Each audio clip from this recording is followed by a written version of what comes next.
Hello guys, reviewing some more comics. If you want to see my reviews of this week's Convergence books, that's in a different video that also went up a little earlier. But if you're not interested in DC's Convergence at all, but want to see what else I picked up this week, then you're in the right place. And we will start with Adventure Time, number 39. Number 39? Number 39. There we go, which seems to finally be the final piece of this arc, which has lasted pretty much since we got the new writing team. I forget exactly what issue that was, but we've had kind of a lot of different story things going on, and this one, I really enjoyed this one. It wraps up everything that this new creative team has introduced all in this one issue. So we start right where we left off with Jake solving the food problem, that nobody remembered how to make food. So last issue, Jake and Finn solved that problem. Everyone remembered how to make food. And in this issue, we're just thrown in this evil witch who's been appearing in a few of the earlier issues comes up and says, "No, why did you do that?" We discover that she was the one who put the curse on everybody to make them forget how to cook food, and that this is all part of a plan to summon the great chef from beyond comprehension. So Finn, angered by this, does his whole "I'm a buff baby" thing. I'm a buff baby that can dance like a man. That whole thing. You're an evil witch. I'm gonna punch you for fun. And then they have on the next page. I don't want to spoil this just yet.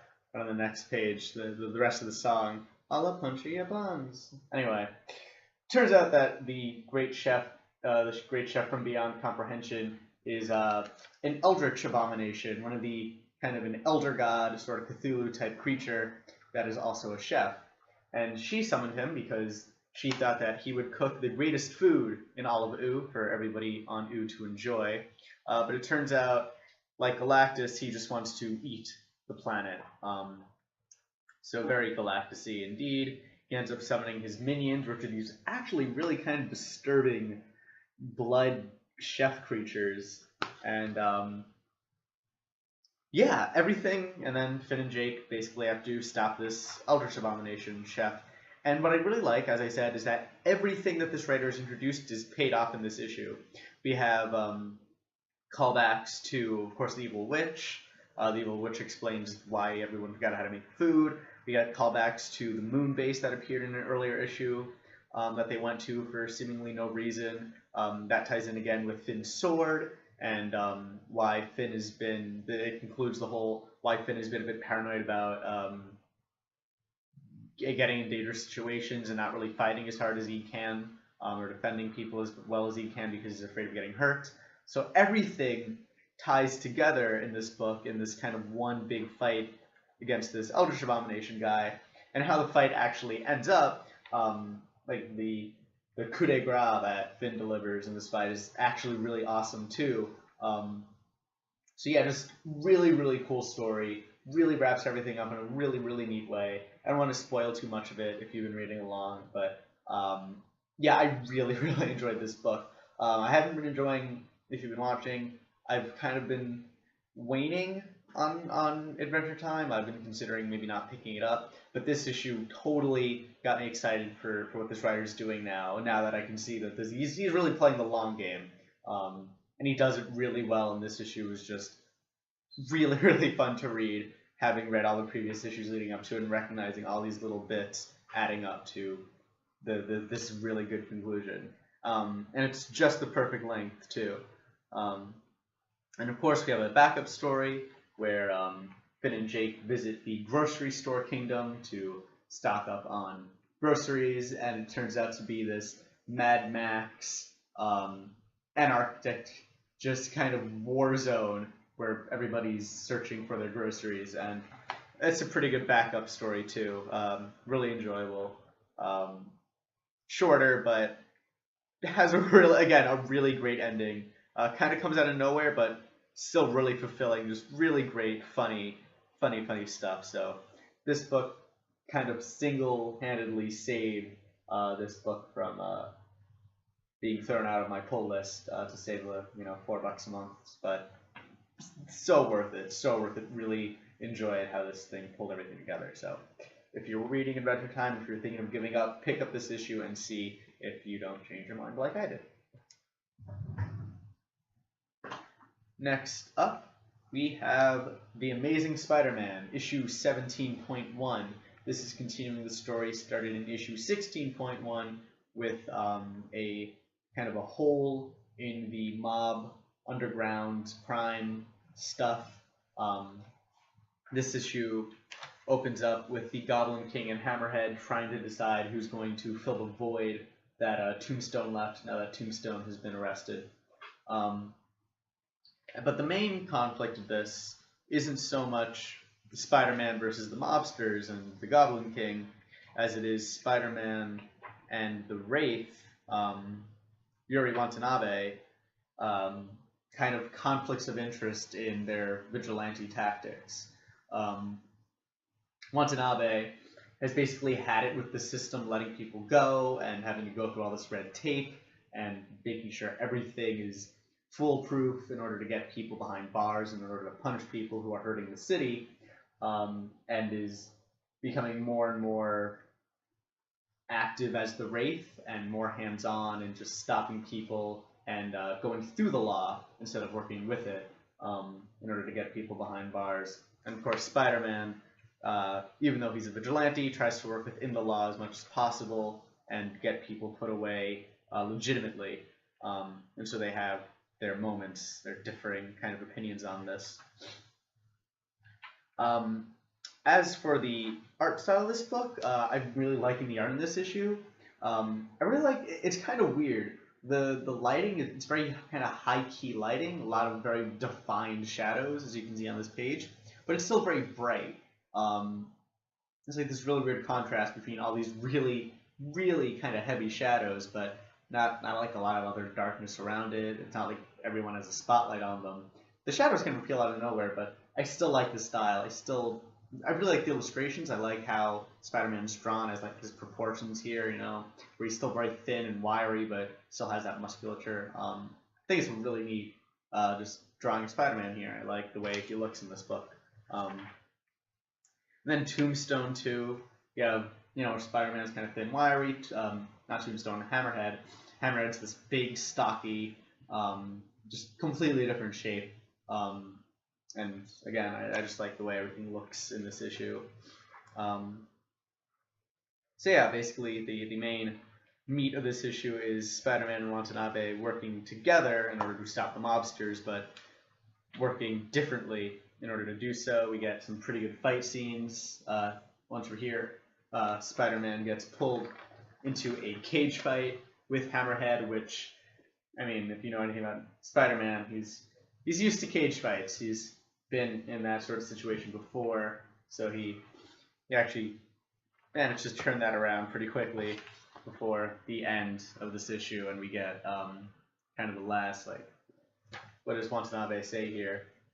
You worry about the difference between their methods, and I'll worry about the results. And Spider-Man says that he worries about Watanabe getting too wrapped up in everything and all that. So again, enjoying the story, really enjoying the art, and I'm gonna continue following it. It's interesting how they're putting Spidey in this world. I don't know. It's not fantastic. It's not spectacular. It's not amazing. It's not the web of just using all the Spider-Man. I thought it was clever. Anyway, mostly here for the art, but the story is not repelling me. Again, not doing anything that hasn't been done before, not doing anything that's been done before in an interesting way or extraordinarily, but still enjoying it. And if you excuse me, I'm just going to blow my nose because I still have allergies from last week. Better though, not as bad as they were last week.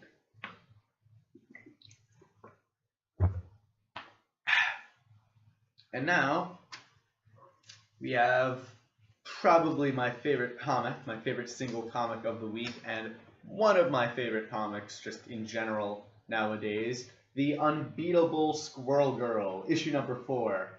First of all, great cover. Love this kind of pixelized Marvel vs. Capcom fighting kind of style, art style here. Really cool stuff. And this book is just great. I don't want to spoil too much. I don't want to get into too much detail as to why this book is great, because I really want you guys to read it for yourself, because it's just amazing and funny and smart. We open up with Squirrel Girl seemingly already have beaten Galactus. And then on the bottom here, there's this little caption that says, "Oh well, that's the end of the book. Time for letters." And then you flip the page, literally. I'm going to show you flipping the page, and the next page is the letters column. And it's the legit letters column. You can read the entire thing. There's nothing, no letters in the back here. But then, of course, we get the story. Okay, fine, I guess it's not the end. We see what, apparently everybody sees Galactus differently, so this is how Tippy Toe sees Galactus as a giant squirrel.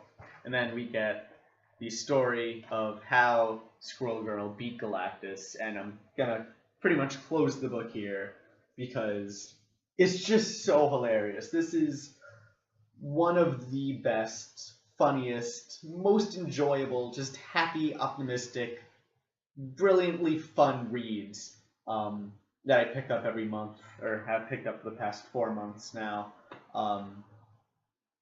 It's just great. This book is just so utterly enjoyable. I can't find anything wrong, anything slightly wrong, or unenthusiastically amazing with this book. I just loved every page, every panel, every dialogue balloon. Everything was amazing. So definitely just full recommendations. Just pick this up, read this book, start at issue 1, start here if you want. It's really amazing. Just definitely pick it up for yourself, and that's all I'm going to say, because I don't want to spoil any of it for you. It's just amazing. It is brilliant. And the last book this week is Kaptara, issue number 1, written by Chip Zdarsky, who also does Howard the Duck and Sex Criminals. I think this is a completely new series. I'm not sure if this is a reboot of something. It's the first time I'm hearing of it. So, brief overview. We start on a spaceship, exploring space, the whole Star Trek New Frontier dealio. We're introduced to this team of people, kind of the standard crew. You have the big muscly guy, the nerdy engineer guy, the doctor who has a bit of a nerve, kind of a badass, the brave pilot captain, his second in command. And then everything pretty much goes to shit when they are transported through an asteroid field. Their ship is destroyed. They all have to go into escape pods and jettison onto a completely alien planet. We find out in a completely different part of space. They were pulled through a wormhole, and we're following, and it's a beautiful planet, beautifully illustrated. It's like a mix between Dr. Seuss and like Spaceman Spiff from the Calvin and Hobbes comics. That's what I got out of it, at least. And we're following, our main character is the engineer, nerdy. We find out he's gay, doesn't like to be picked on, has dealt with enough shit in his life and is standing up to trouble now. So he lands on this planet, finds the brave captain first, and they have a run-in with this really freaky-looking alien. By the end of this book, the engineer is I don't want to say, again, issue number 1, I don't want to spoil too much, but by the end of this book, the engineer wakes up in this weird place, not sure where he is. Turns out he's on the same planet, and he's been basically saved by this weird group of aliens, humanoid aliens. They all speak the same language, because he breathed in their air, and their air has some parasites or some alien spores that teaches everyone the same language. and we're given a bit of a kind of not nihilistic, but the engineer, the aliens are like, so there's this threat. He's going towards Earth. He wants to destroy Earth, but don't worry, we'll save it. We'll get you back home. And the engineer, who's dealt with enough shit in his life, is asking why would he want to go back home? He's not wanted there. He doesn't want to go there. And so that is where we leave off issue number 1. That's the establishing story. Space accident, stranded survivor, no interest whatsoever in going back to Earth. It's an interesting premise, and from what we've seen, really creatively realized world. It's just familiar enough for me to notice how different everything is, and how uncanny and how strange and how wonderful this new planet could be. So I'm interested. It's not quite as outright funny so far as Howard the Duck or Sex Criminals has been. They're going off, I guess, to a slower burn. This is more, I'm not going to say it's not a comedy, but kind of more subtle. This was very kind of establishing characters, establishing world, a lot more than telling jokes. But the jokes that they did use had a lot of kind of pop culture references. Stuff like George Clooney in the movie Gravity, the movie Avatar by James Cameron. What else? What else was there? But there's also some subtle jokes involving computer logic. So as they are escaping the ship, where is it? As we're escaping the ship, the pilot's running through, trying to find his escape pod, and the ship's saying that pods 2 through 5 have successfully disembarked. Structural integrity is poor in sections 1, 3, 4, 5, 6, 7, 8, 9, 10, and 11. And then he remarks, can't program a computer to say everything but 2. So there's some kind of more subtle humor like that about, it's not laugh out loud stuff, but you chuckle, it's funny. There's definitely something relatable to that sort of thing. But, yeah. Issue number 1, I had no idea what to expect going in, but from what I've seen, again, lots of imagination. I just love the illustrations of this alien planet, and the character development, although not completely thorough yet, not completely fleshed out, there's enough questions about the characters that I want to find out. I want to find out more about this guy's past and find out what happened to him back on Earth. Why doesn't he want to go back? I want to find out more about this alien culture that he's now a part of, or now entwined in. And yeah, it just looks fun, weird space exploration story. So if you're at all interested in that sort of stuff, if you're just curious, if you liked Howard the Duck, if you like Sex Criminals, pick it up. And I don't think you'll be disappointed. You might be a little underwhelmed, but not disappointed. Manage your expectations is my advice going into this one right now. And that is it for this week. Again, if you are interested in what DC put out this week, and Convergence and that whole big event, I did a whole other video reviewing the books I picked up this week that tie into Convergence. If you like this video, please rate it. That's kind of not the best transition I've ever had, but yeah, if you want to see more of these every week as I make them and put them up, please subscribe. Any questions, comments, concerns, whatever, leave them down below, and I'll try to respond to them. I'm usually pretty good about that because I only got like 2 comments. Anyway, and what else? What else is there? That's about it. Thank you for joining me, and I'll hope you join me next week for more comic book stuff. See you around.